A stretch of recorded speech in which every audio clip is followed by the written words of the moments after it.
¿Alguna vez te has despertado en la madrugada cuando el silencio es tan pesado que te ahoga, sintiendo que la soledad de tu cuarto, esa soledad que jurarías conocer, de pronto ya no es tuya? Es la hora muerta, esa franja horaria donde el mundo exterior ha decidido cerrar los ojos, y te quedas tú, solo con la oscuridad, intentando convencerte de que el crujido del pasillo es solo la madera vieja, que el cambio en la presión del aire no significa que alguien o algo se acaba de detener justo detrás de tu puerta. Es la sensación de ser el único testigo de una realidad que se ha torcido. Si has sentido esa punzada fría en el pecho, ese presentimiento que te obliga a quedarte quieto, sin mover un músculo, entonces entiendes la clase de terror que no necesita gritos, ni sangre, ni monstruos visibles. Es el terror de la certeza íntima, y esa certeza íntima fue el pan de cada día, o quizás la maldición perpetua de los habitantes de la Ciudad de México de 1918. México, en ese año, era un hueso quebrado, todavía caliente por el fragor de la revolución. Las cicatrices de la guerra civil se veían en cada esquina derruida, en cada rostro cansado. Pero la guerra era un enemigo visible, era ruido, pólvora y órdenes claras. Lo que llegó después, arrastrándose desde el horizonte como una niebla silenciosa e invisible, fue mucho peor. Se le llamó la gripe española, y no preguntes por qué, porque aquí en el valle, la única bandera que esa plaga ondeaba era la de la muerte masiva. Era un enemigo que te tocaba el hombro en el mercado, que te miraba desde el asiento vacío del tranvía. En medio del caos y la desesperación, la infraestructura de salud colapsó. Los hospitales establecidos se llenaron en cuestión de horas. Los cuerpos se apilaban a una velocidad aterradora, y la respuesta del gobierno, lenta y desesperada, fue improvisar. Tuvieron que levantar hospitales provisionales en donde fuera posible, escuelas, conventos abandonados, bodegas polvorientas. Y es aquí donde nuestra historia comienza a respirar ese aire espeso y agrio de la tragedia que se convierte en algo más oscuro, algo permanente. En el corazón de la colonia Guerrero, en una zona que había sido utilizada como almacén de una fábrica textil quebrada, se erigió uno de estos sanatorios de emergencia. Nunca tuvo un nombre oficial grabado en piedra. La gente lo llamaba simplemente el Hospital Provisional, o de forma más cruda y menos amable, la Merced Nueva, aunque no estuviera cerca de la Merced. Lo relevante es lo que sucedió en ese lugar, en ese edificio de ladrillo rojo oscuro, con ventanas altas y ciegas, cuyas puertas, una vez que se abrían para recibir a un paciente, parecían sellarse con un juramento de olvido. La gripe era brutal, por supuesto, lo sabemos. La gente moría en casa, moría en las calles, moría esperando. Pero en este hospital en particular, la dinámica era distinta. Desde el principio las cosas no cuadraban. Había una cantidad inusualmente baja de defunciones registradas oficialmente en el lugar, y sin embargo, el flujo de pacientes que entraban, transportados en carretas o a pie, era constante y masivo. Pero lo más inquietante de todo, lo que empezó como un murmullo entre los vecinos y se convirtió en un escalofrío que te recorría la espalda al pasar por ahí, era que nadie, absolutamente nadie, parecía salir de alta.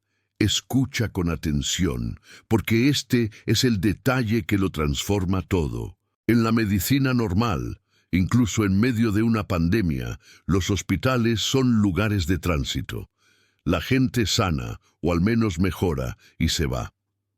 Aquí, en la Merced Nueva, el único movimiento de salida eran los carros fúnebres, que de forma extrañamente discreta y casi siempre bajo el manto protector de la noche más cerrada, se llevaban algunos bultos. Pero, ¿y los que se recuperaban? ¿Y los que habían pasado la crisis? ¿Los que tosían menos? ¿Los que podían volver a levantarse? La respuesta oficial, si es que alguien se atrevía a preguntar a los pocos guardias que patrullaban el perímetro, era siempre la misma, dicha con una frialdad burocrática aterradora. Continúan en observación, medida preventiva. Una medida preventiva de meses, de casi un año en algunos casos. Imagina el pánico. Eres un familiar que ha entregado a su padre o a su hijo con la esperanza de que la higiene y el cuidado profesional lo salven de la peste. Esperas afuera en el polvo y el miedo durante días, semanas. Vas y preguntas. Te dicen que está mejor, que está estable, que está en la etapa de reposo obligatorio. Pero nunca te permiten verlo. Nunca te dan una fecha de salida. Las cartas que mandas nunca obtienen respuesta. Y lentamente, dolorosamente, empiezas a darte cuenta de que has entregado a tu ser querido a un agujero negro administrativo, un sanatorio que había redefinido la palabra alta. El horror no estaba en la muerte, sino en la anulación.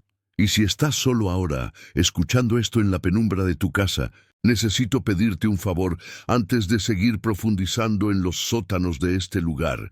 Quédate conmigo. Si has sentido la incomodidad de la soledad nocturna, no dejes esta historia a medias. Haz un pacto silencioso. Quédate hasta el final. Y si te atreves, suscríbete para que no te pierdas la segunda parte. Porque la revelación final es algo que te dejará mirando de reojo a tus propias sombras. Lo que estoy por contarte es algo que la Ciudad de México quiso enterrar bajo capas de asfalto y silencio, pero hay ciertas paredes, querido amigo, que tienen memoria. Volvamos al hospital. La estructura misma contribuía a esta sensación de aislamiento opresivo. Era un edificio enorme, con 3 pisos y un patio central que jamás recibía sol directo. Los trabajadores sanitarios, en su mayoría enfermeras y ayudantes improvisados, vestían uniformes de lino grueso, blancos de forma inquietante, que parecían absorber la poca luz que entraba por los ventanales sellados.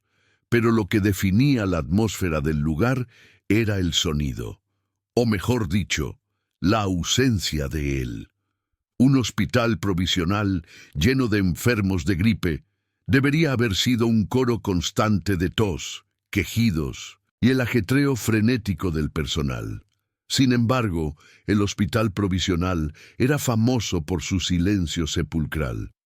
Los vecinos contaban que, de noche, si te acercabas demasiado a la verja oxidada, solo escuchabas el chirrido espaciado de unas ruedas, quizás una camilla, quizás un carrito de medicinas y, ocasionalmente, un murmullo bajo, casi como si alguien estuviera leyendo una lista de nombres. Nunca una risa, nunca un llanto desgarrador, nunca el sonido de una pelea por la fiebre. Solo ese silencio profundo, pesado, casi como si el aire dentro de esas paredes fuera demasiado denso para permitir que el sonido viajara libremente. ¿Qué estaba sucediendo allí dentro? La primera grieta en la fachada de este silencio glacial fue forzada por un hombre llamado Pedro Cárdenas, un exrevolucionario herido que había terminado trabajando como proveedor de carbón para el hospital. Pedro no era un hombre de imaginación vívida, era un hombre de hechos, de pólvora y de lodo. Pero cada vez que entraba al patio trasero para descargar su carreta, sentía un frío que no tenía nada que ver con la temperatura exterior. Una tarde, mientras esperaba su recibo, decidió ignorar las órdenes estrictas de no deambular y, movido por una curiosidad que terminaría carcomiéndole el alma, se deslizó por un pasillo que olía a cal y a un dulzor metálico que le recordaba a la sangre coagulada. Lo que Pedro vio no fue una escena de horror explícito, que es lo que uno espera en un hospital de peste. Lo que vio fue mucho peor. La rutina perfecta, la calma artificial de lo que no debería ser. En una sala grande, que parecía un antiguo salón de baile, estaban los pacientes. No había camas. Estaban recostados sobre catres simples, alineados con una precisión militar. Lo escalofriante era su actitud. Estaban despiertos, muchos de ellos visiblemente recuperados, mirando el techo. No hablaban entre sí, no leían, no hacían nada, solo miraban. Cuando Pedro se asomó, una enfermera se acercó a uno de ellos, una mujer joven cuyo color había vuelto a sus mejillas. La enfermera no le sonrió ni le preguntó cómo se sentía. Simplemente se inclinó y le susurró algo al oído. Pedro no pudo escuchar las palabras, pero la reacción de la paciente fue lo que lo congeló. La mujer asintió con una expresión de resignación absoluta, casi de éxtasis apagado. Era la mirada de alguien a quien se le ha revelado un secreto terrible, pero que también ha aceptado su parte en él. Cuando la enfermera se dio cuenta de la presencia de Pedro, su reacción no fue de pánico ni de enojo. Fue de una calma tan gélida que te hacía sentir pequeño. Lo miró directamente a los ojos, sin decir una palabra, y la intensidad de su mirada fue suficiente para que Pedro se diera la vuelta y saliera corriendo de ese pasillo, jurando no volver a pisar esa colonia jamás. Lo que lo aterrorizó no fue la amenaza de castigo, sino la confirmación de que esa calma no era un síntoma de paz, sino la prueba de que el hospital había logrado algo fundamentalmente incorrecto con sus internos. ¿Cómo era posible que decenas de personas, encerradas contra su voluntad, incluso si era bajo el pretexto de la salud pública, no mostrasen ni un ápice de rebelión, de ansiedad, de deseo de irse? Era como si el propio concepto de libertad se hubiera evaporado dentro de esos muros. La Merced Nueva, o como quisieras llamarle, no era solo un lugar de cuarentena. Era una máquina de transformación silenciosa, un crisol donde la identidad se fundía hasta convertirse en una obediencia gris y maleable. Los rumores se volvieron leyendas urbanas susurradas. Se decía que a los pacientes no se les daba medicinas para la gripe, sino algo más sutil, una dosis diaria de olvido. Se decía que en los sótanos, donde el carbón de Pedro era almacenado, había oficinas que no contenían expedientes médicos, sino libros de contabilidad extraños, donde se registraban horas y días, pero no diagnósticos. Se empieza a entender que el hospital no estaba diseñado para curar la enfermedad del cuerpo, sino para extirpar la enfermedad de la voluntad. Piensa en lo que eso significa. Te llevan enfermo, temblando de fiebre, desesperado por sobrevivir. Eres vulnerable. Te entregan a un lugar donde la luz es baja, el silencio es absoluto, y las personas que te cuidan te miran no como individuos, sino como inventario.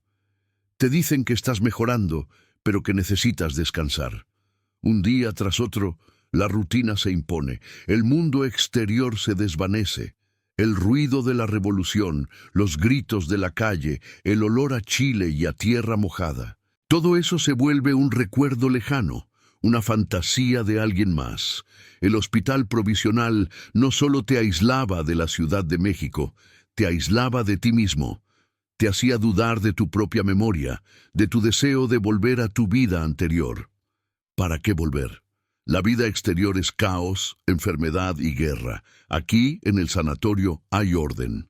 Hay silencio. Hay una extraña sensación de pertenencia a algo más grande, aunque ese algo más grande sea un vacío administrativo y emocional. Este es el horror de la burocracia llevada a su extremo más mórbido.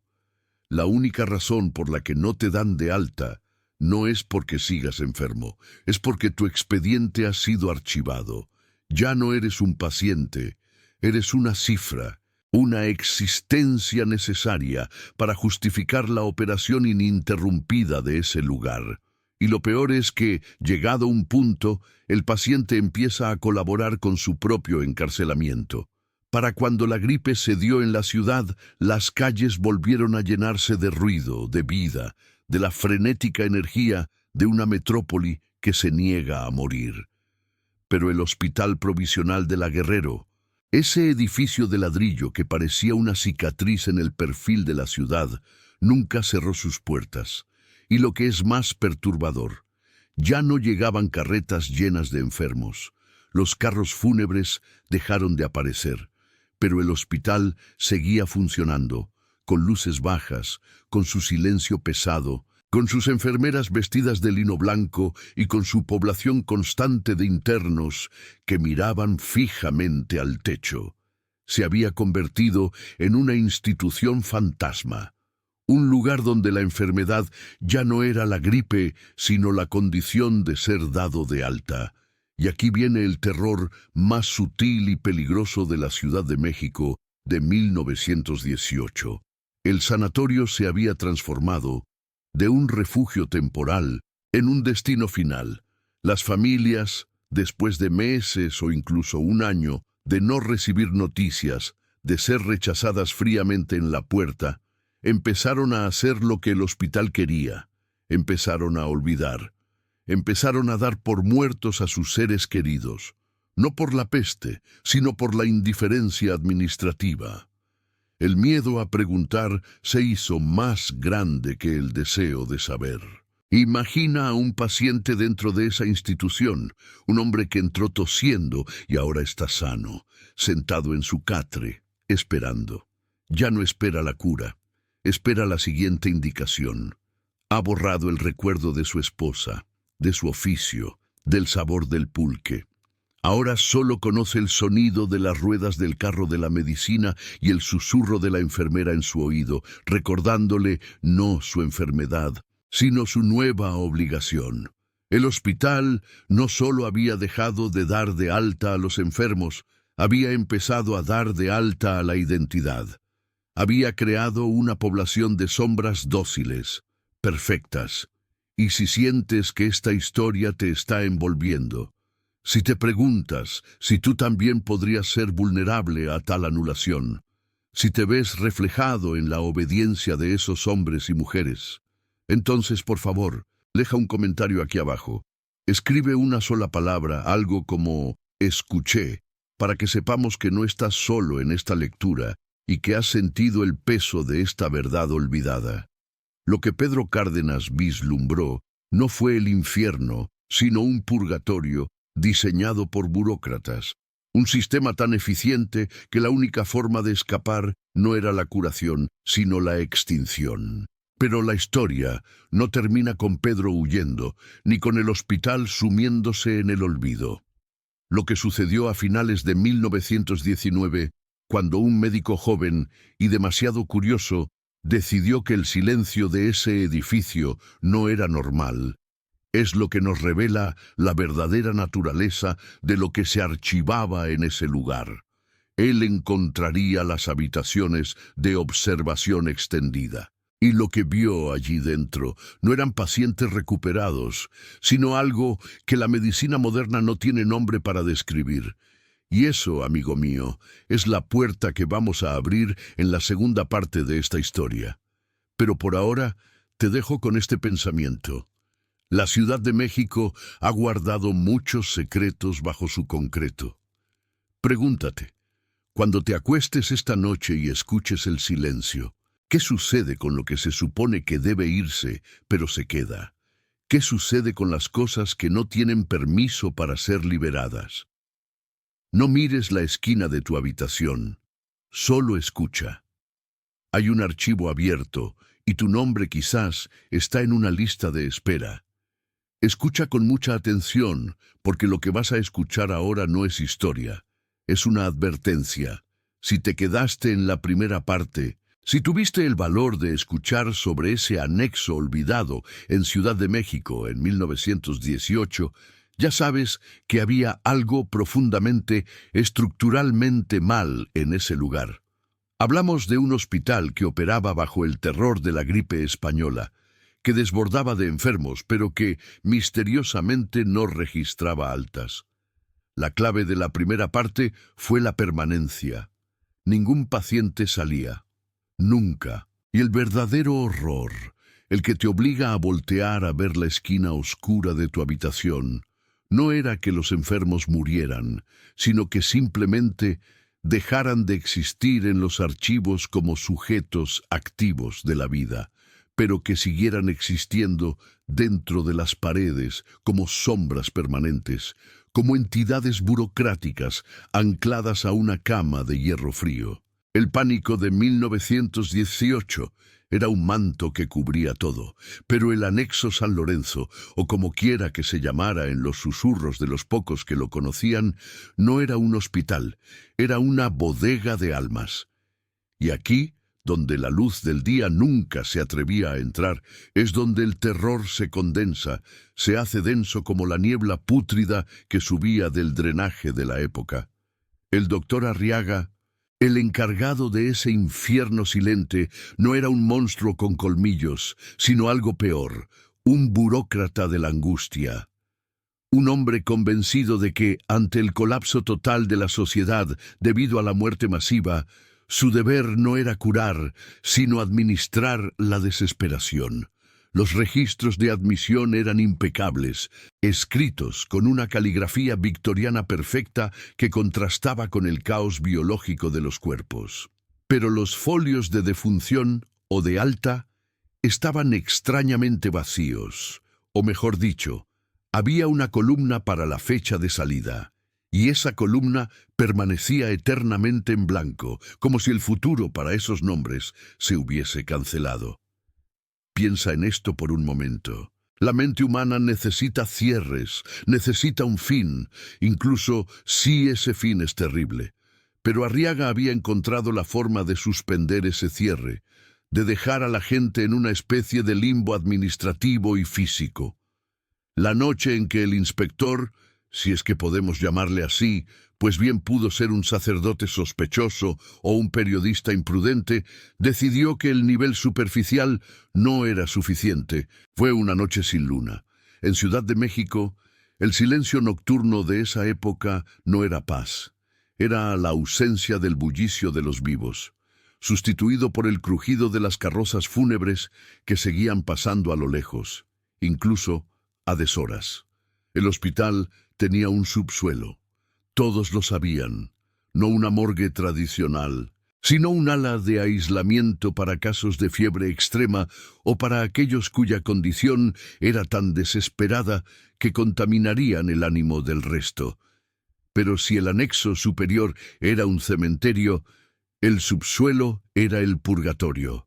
Bajó por una escalera de caracol cuyo metal gemía bajo el peso de la historia, no solo de su peso corporal.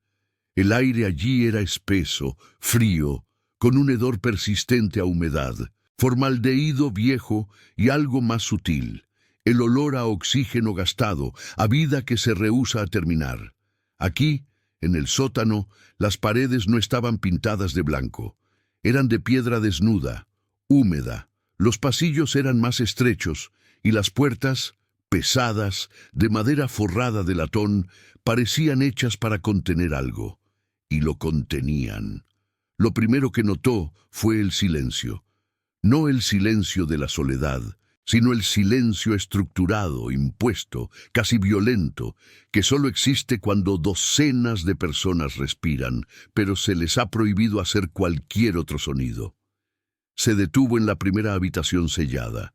No había mirillas, solo una rendija pequeña en la parte inferior, probablemente para deslizar comida o medicinas.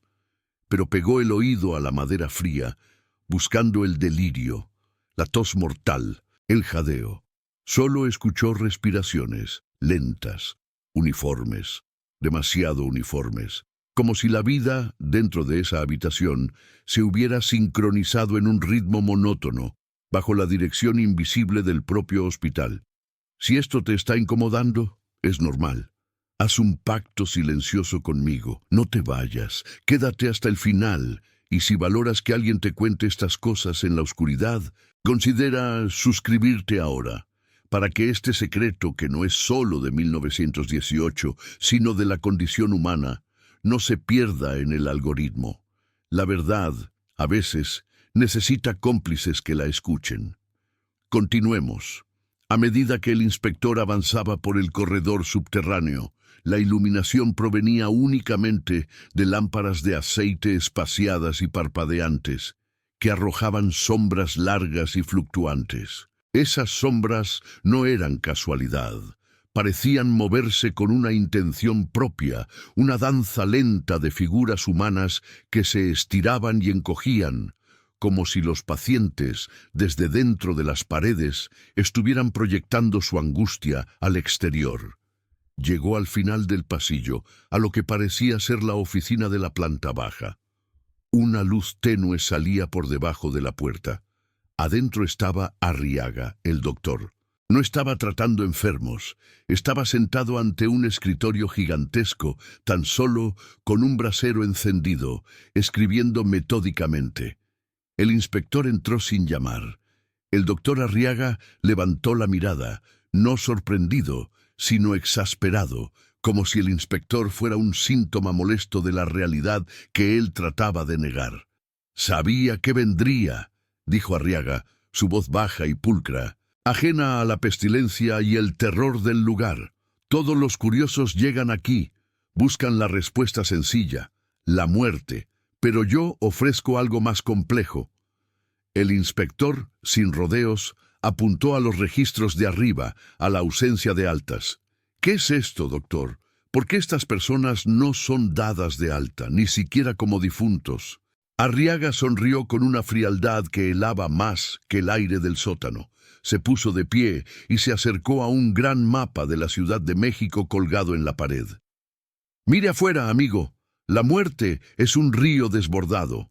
No podemos contenerla, pero lo que sí podemos contener es el concepto de la muerte. Lo que usted ve aquí no son pacientes, son estabilizadores. Son la prueba de que se puede vivir sin vida. Y esa frase es la que te perfora el alma. Vivir sin vida». El doctor explicó su terrible tesis. En el apogeo de la pandemia, la gente no moría dignamente. Morían en las calles, en sus casas. La desesperación era contagiosa. Si el hospital liberaba a un cuerpo, incluso a un cadáver, ese acto era una confirmación del horror para la familia y la comunidad. El pánico aumentaba, los servicios funerarios colapsaban. «Mi deber», continuó Arriaga, recorriendo el mapa con un dedo huesudo, «no es con el cuerpo individual, sino con la psique colectiva de la ciudad. Si yo guardo aquí a 100, o a 200, o a 500 que han pasado el umbral, que están atrapados en el proceso de la enfermedad, la ciudad cree que estos 500 todavía tienen una oportunidad. Se aferran a la esperanza de que el anexo está haciendo su trabajo, pero el anexo está haciendo el trabajo de la contención emocional». El inspector sintió un nudo en el estómago, no por la explicación, sino por la lógica perversa que la sostenía. «¿Y qué hay de las personas que tiene aquí abajo?», preguntó señalando a los pasillos oscuros. «¿Están muertas?». Arriaga se encogió de hombros, volviendo a su escritorio para revisar una pila de papeles tan gruesos como ladrillos. «Algunos están clínicamente muertos, sí, pero hemos aprendido a mantener ciertos procesos vitales mínimos. El cerebro ya se ha ido, pero el pulmón, asistido, sigue respirando. El corazón sigue latiendo débilmente. Otros están en un estado de sopor inducido por la enfermedad misma y ayudado por ciertas infusiones de opio y belladona que les permiten residir en la calma total». La calma total. Ese era el horror.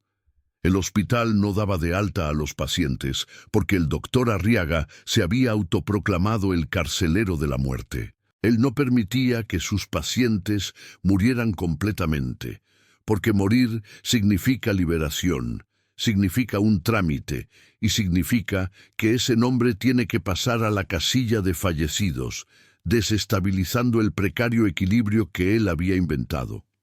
En lugar de eso, los pacientes se convertían en una especie de reserva de la muerte, almacenados, mantenidos en el límite, en el susurro perpetuo de un adiós que nunca llegaba. El inspector se acercó a Arriaga, sus manos temblaban. «Doctor, esto es una atrocidad. Es una negación de la vida y de la muerte. Usted está robando la paz a estas personas». «Paz», repitió Arriaga con desprecio sin levantar la vista. «La paz no existe en 1918, solo existe el orden, y yo soy el orden». Fue entonces cuando el inspector entendió. No se trataba de un hospital, sino de un proyecto de ingeniería social disfrazado de enfermería.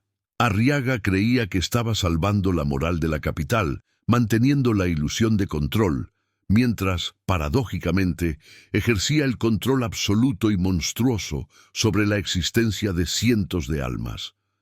El verdadero clímax no fue un grito o un disparo, sino el sonido que vino de las habitaciones. Mientras Arriaga hablaba, el inspector escuchó algo que rompió el silencio homogéneo. Fue un quejido, no fuerte, sino desesperadamente débil. Vino de una de las celdas más lejanas. «Señor doctor», dijo el inspector, forzando la calma, «parece que uno de sus estabilizadores está protestando». Arriaga suspiró, como si un niño hubiese tirado un juguete.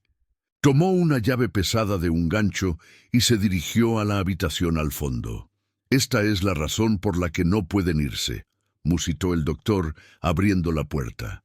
El inspector se asomó por encima del hombro de Arriaga. La habitación era pequeña, oscura. Dentro yacía una figura envuelta en sábanas grises, tan delgada que parecía una caricatura de un esqueleto. Sus ojos estaban abiertos, fijos, pero sin enfoque, vagando por el techo. Esa criatura, porque ya no parecía una persona, no tosía, no se movía, solo. Se quejaba. Era un sonido gutural, bajo, que no expresaba dolor físico, sino una infinita, agotadora súplica por el descanso. Cuando la gente ha estado tanto tiempo en este estado de transición, explicó Arriaga, pierden la habilidad de querer cualquier cosa que no sea el cese, y si les diéramos la alta, si los soltáramos, regresarían. No saben cómo vivir, y ya no saben cómo morir solos. Arriaga se acercó a la figura y con una jeringa que el inspector no había visto, inyectó un líquido espeso en la vena expuesta del brazo. Casi instantáneamente, el quejido se detuvo. Los ojos de la figura se quedaron fijos en un punto muerto, y la respiración recuperó ese ritmo lento, coordinado, inhumano, que se escuchaba en todo el subsuelo. La paz impuesta regresó. El doctor cerró la puerta con un clic seco y giró la llave, devolviendo la pesada cerradura a su estado de confinamiento absoluto. «El hospital no da de alta», concluyó Arriaga, limpiando la jeringa con un paño, «porque el hospital se ha convertido en la única certeza que tienen. Es el lugar donde la muerte fue secuestrada para no aterrorizar al resto de la ciudad. Ellos son mártires del orden». El inspector salió de ese lugar transformado. No podía denunciarlo. ¿A quién? A las autoridades desbordadas de 1918, que estaban lidiando con miles de cuerpos diarios. A la sociedad, que necesitaba desesperadamente creer que la medicina todavía tenía el control. La verdad, como casi siempre en el horror psicológico, era inútil y pesada. El inspector se fue con el conocimiento de que, en el corazón de la modernización de la Ciudad de México, existía un pozo de sufrimiento estabilizado, un anexo que se sostenía sobre la miseria perpetua. Entendió que la verdadera crueldad no está en matar, sino en negar la posibilidad de terminar. Se dice que el anexo San Lorenzo, o lo que fuera, funcionó de esta manera durante meses, quizás años, hasta que la pandemia cedió y la atención pública se desvió.